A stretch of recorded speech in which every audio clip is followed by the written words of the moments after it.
crazy and wild stories. You mentioned that you have two of them.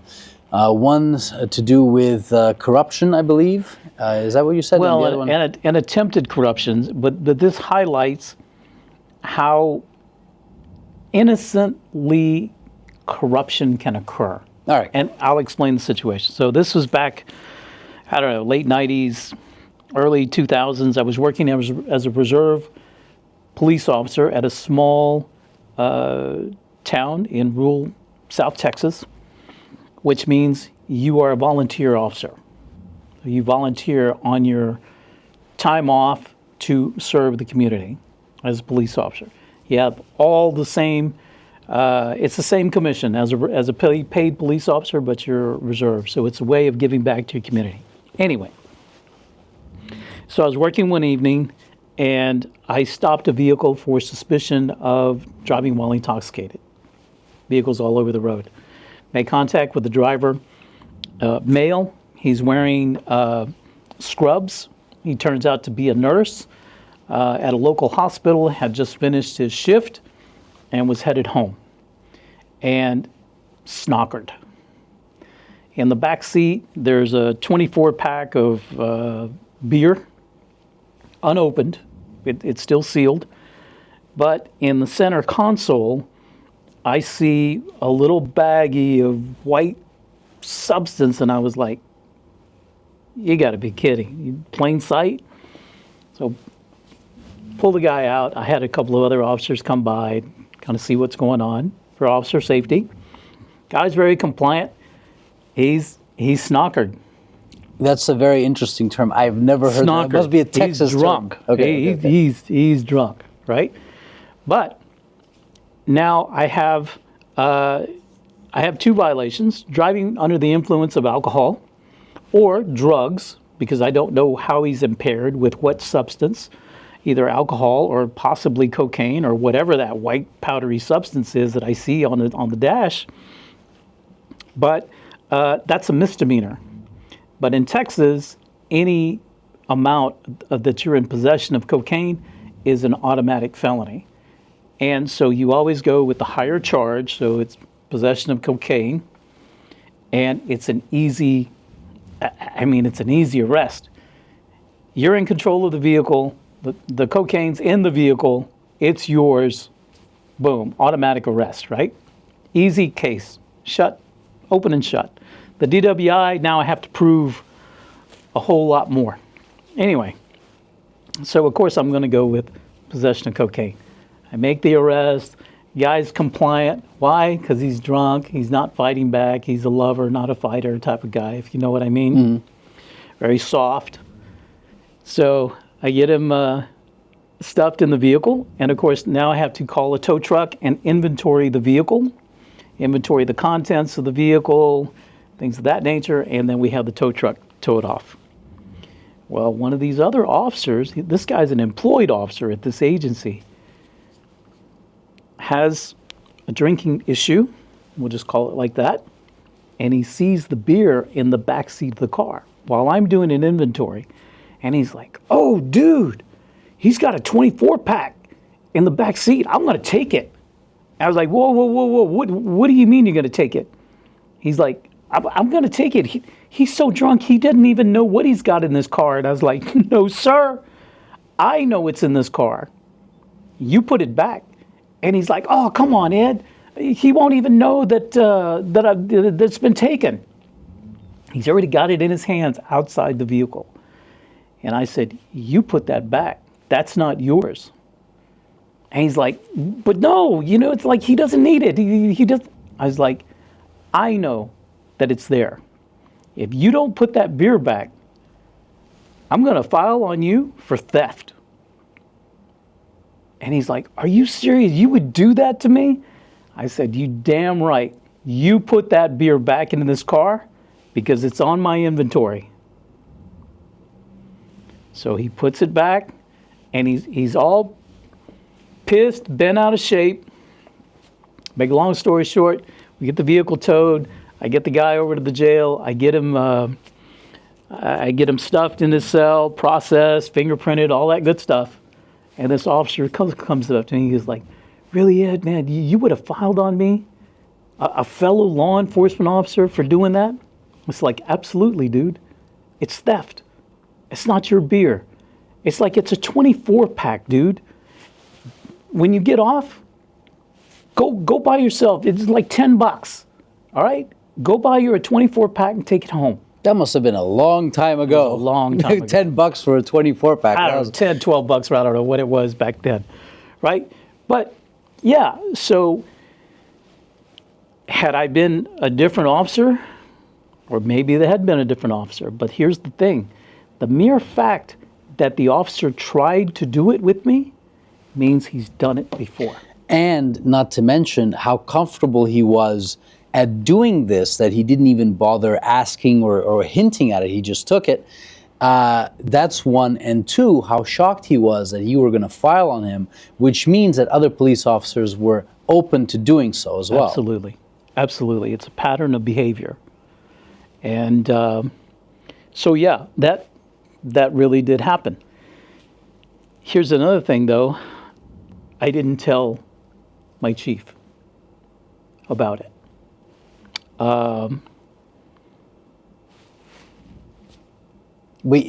at this point, you didn't tell your chief about it. So technically, you were holding the, not holding, but you were participating in the Blue Wall of Silence at the time. Because technically, you should have. In a way, I should have. Now that I think back, and I was like, why didn't I tell my chief? And I said, basically because my chief knew what he had. He hired him. He knows what kind of guy this guy is. He had a drinking problem, and he probably shouldn't have been there. But did you think that you could have faced some kind of internal repercussions? No, it never crossed my mind. Never. I could have talked to the chief and say, hey, you got to do something with this guy. He tried to take a 12-pack, a 24-pack out of a vehicle or whatever.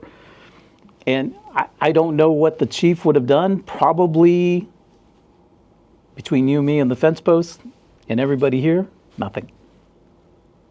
Just because it was too small to care about? Just too small to care about. Yeah. But like I said, had it been, I think I would have said something had it been something of more value. Jewelry, a gun, of course not a gun, I wouldn't let that happen, but something of more value than or at least something that case of beer. At least something that the other person who you arrested could have said, hey, I had a watch. Yeah, Or, absolutely. But a beer, wallet it's like, with hey, I had a money beer. or Well, whatever. prove. You can't prove something that's already in the trash, and there's Right. millions of in the trash.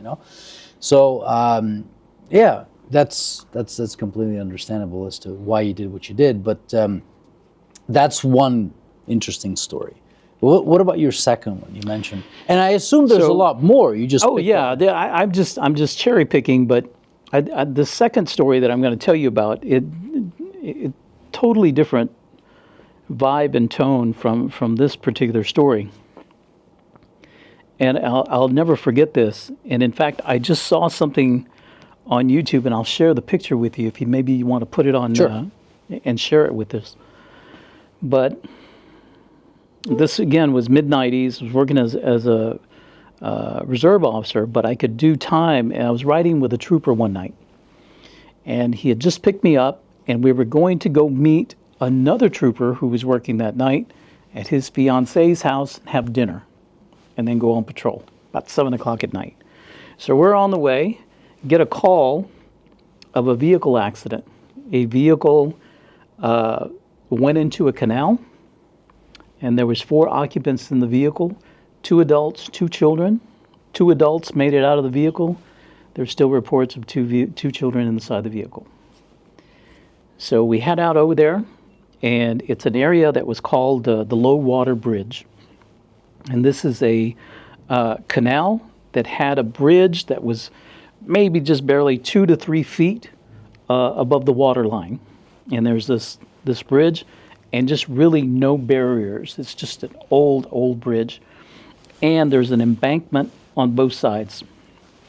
So we get there, and it turns out that a female driver was trying to go up the embankment. The car stalled, and it was a manual shift vehicle, and she panicked and couldn't put the brake, and the vehicle went off, slid into the canal, and two of them, like I said, the driver and the passenger made it out. I'm feeling what I felt that day, emotionally. It's like it's happening right now. So, the guy I'm riding with, Chris, strips off his gear, strips off his boots, boom, jumps in the water. The other trooper who's coming, actually it was his house that we were going to, he was a former Navy diver. So he shows up, he gets down, they go into the water. I stay up top because you need to have somebody at the top talking to, keeping track of everybody, so this is how we did it. Chris comes back up and he says, I can grab one of the children, but it keeps slipping. I can't get it. Boom, and he went back into the water. This went on for, 15, 20 minutes, and then you just, they're gone. They're gone. It was a 6-month-old child and a 2-year-old child, and both in car seats. And finally, by that time, we had everybody, Parks and Wildlife was out there with boats. We had people who were fishing in the area, came with their boats. And everybody's trying to help. And we lost those 2 children that day. So I remember EMS showing up, maybe, of course, they showed up on scene. And I remember that the partner, the one that I was riding with, who was trying to grab the children, he was just very emotional. He was upset, like, we got to do something. I remember one of the EMS paramedics coming up to him, and she says, she puts her arm around him, and she says, Chris, that was his name, this is no longer a rescue. This is a recovery. You need to calm down, in other words. So when you have that realization, it's like, yeah. Finally, get the fire department out that had actual divers. The divers went down and recovered the 2 children and brought them up. But this is the story, and this is the thing that I will never forget. And we talk about law enforcement, and we talk about officers doing some really bad, illegal things and just pushing the buttons. I'll never forget this. He was a sergeant with the Cameron County Sheriff's Department. I'm not going to mention his name. In fact, he's already passed on himself. But he came down the embankment and he met one of the divers, and they brought up the first child, which was the 6-month-old. And the diver hands the baby up to the sergeant, and he grabs the baby and he puts this baby on his shoulder like you would your own child.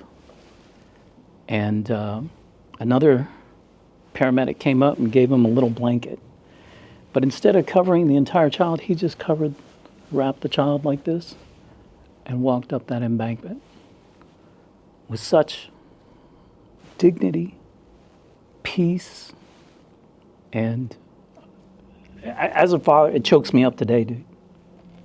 I'm just like, wow. Humanity. Showing dignity like that. And they bring the child up, and then another one person goes down, they bring the second child up. And of course the EMS has to verify that there's no signs of life. And I will never forget that. Those are the kind of people that you want wearing a badge. Because if it was your child, or if it were my child, God forbid that happen, but that's what you want. Somebody wearing that kind of somebody of that caliber to wear that uniform. That's professionalism, and that's something that isn't trained. You don't train for that. They don't teach you that in the academy. You don't study that. There's no test for that. That comes from the heart. I will never forget that. And in fact, weird how things happen, but I was on Facebook the other day, and the story about this bridge came out. And this is the actual bridge. I'll share that picture with you. But that's what it was. Mm-hmm. And just like anything, after a tragedy comes the aftermath. So now Texas Department of Transportation came in, built up the levees. You've got a nice wide bridge with safety barriers, and there's no more embankments. It's all really nicely done. But every time that I've driven through there, I always remember those two kids. And when I saw this picture, this was just the other day on Facebook, and I was like, I got to recall this story here. It's truly an unfortunate loss of life when you think about the fact that it was a stall and it was an accident. And looking at this picture, I'm still wondering how that even how that could have happened in the first place. I will tell you this as well. So this whole event took the entire night, right? So it happened about 7 p.m. I think we didn't leave till like 4 a.m. So there's investigators on the scene. You're talking to the mother, they're talking to and I remember one of them asking, what if it was intentional? I was like, He's like, because you got to play the what if. Of course. You got to play the what if.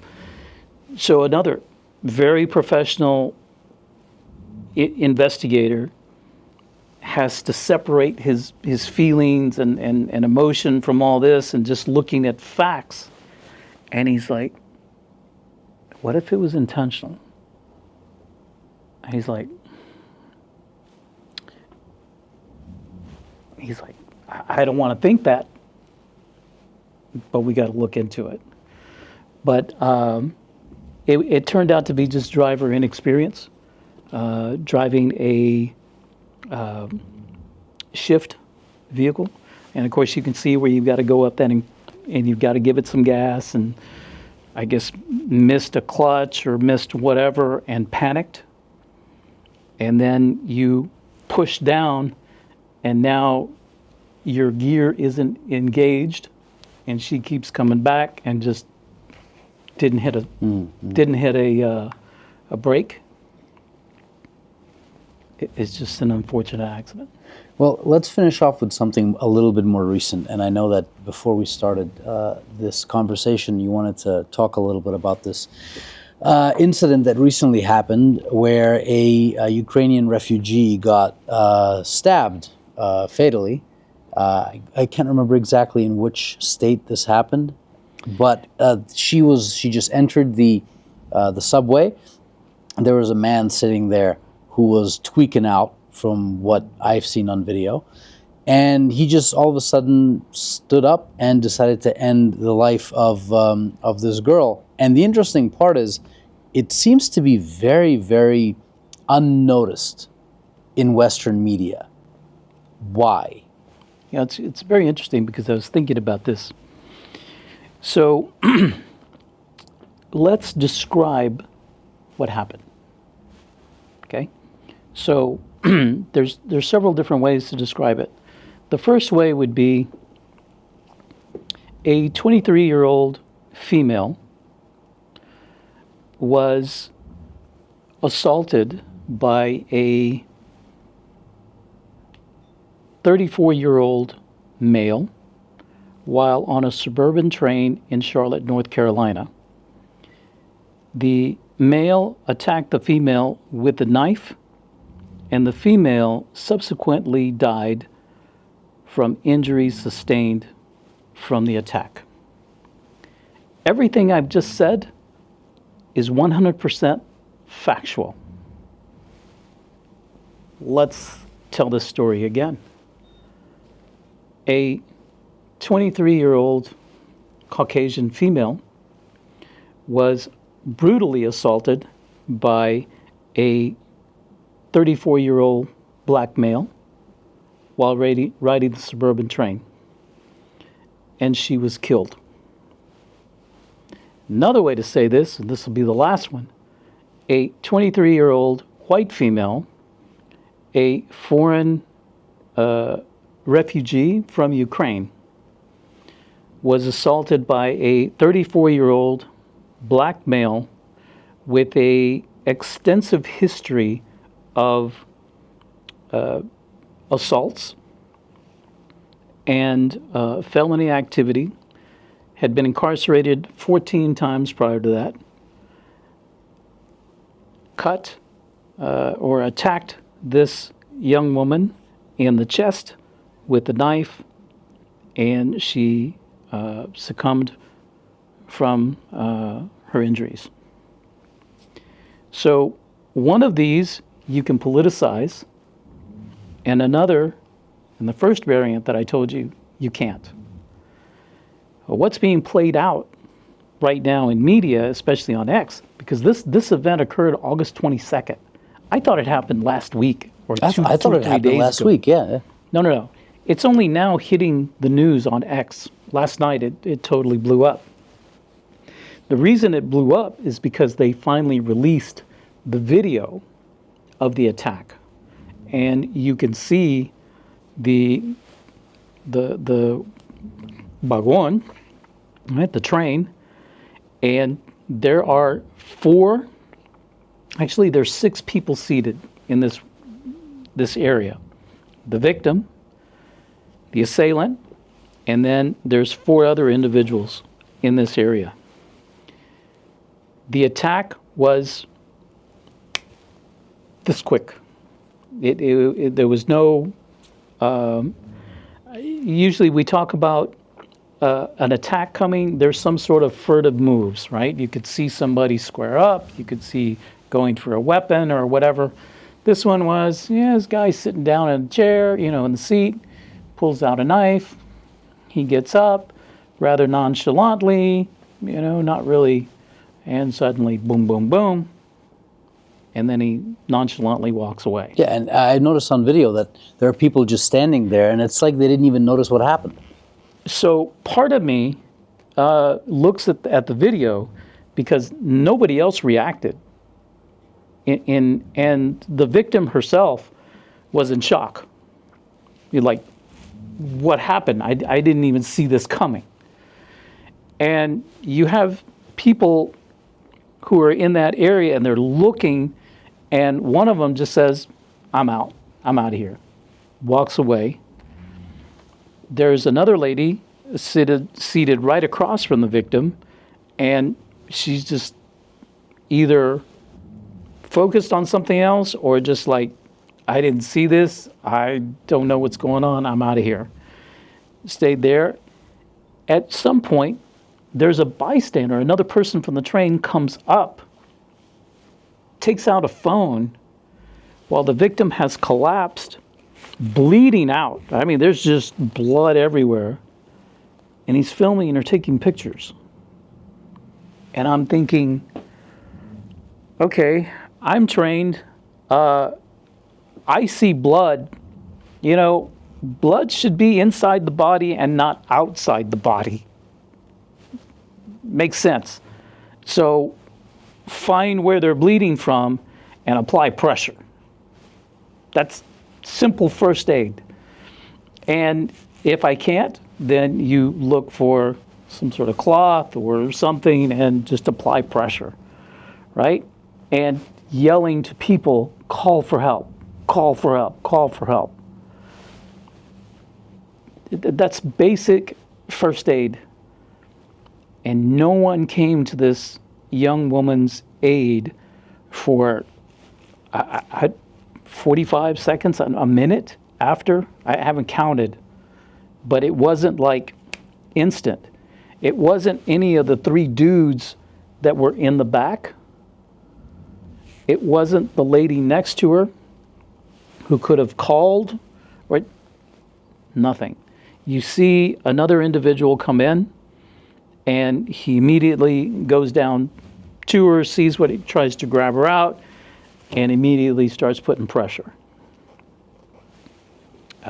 Yeah, it's incredible. So to me, I mean, first of all, it